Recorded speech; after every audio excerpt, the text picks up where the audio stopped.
You must have watched the Titanic, or maybe read it in a book, or seen it in a movie. But this part of the story, you might never get to know. Well, if you want to know, join me in this story as we talk about the story of the Titanic, what really happened. Launched on May 31, 1911, the RMS Titanic was called the Ship of Dreams. It was the largest and most luxurious passenger ship of its time.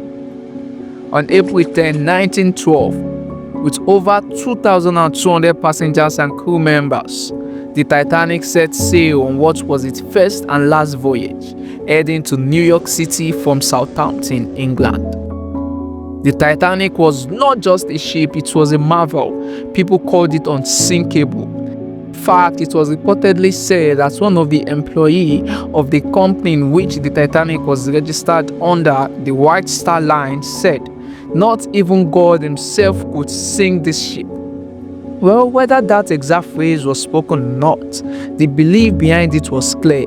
They had built the greatest ship in the world and nothing could touch it.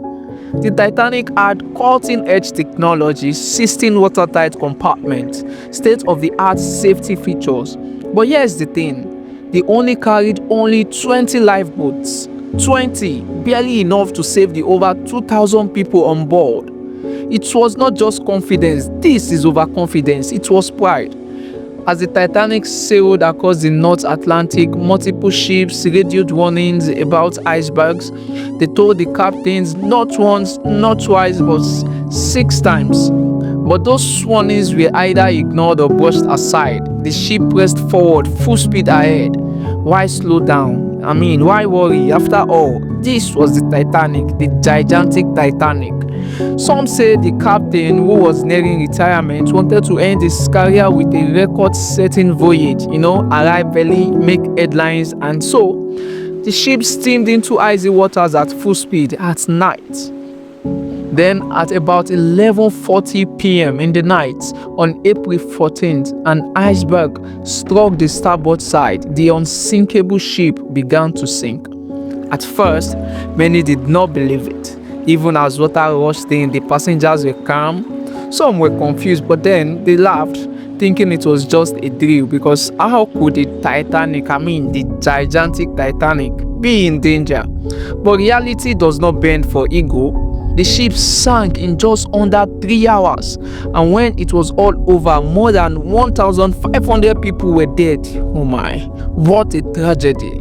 The tragedy wasn't just about an iceberg, but it was about a system that believed it could not fail. Warnings were ignored, precautions were dismissed, and people paid with their lives. Pride does not just sink ocean liners, it sinks marriage.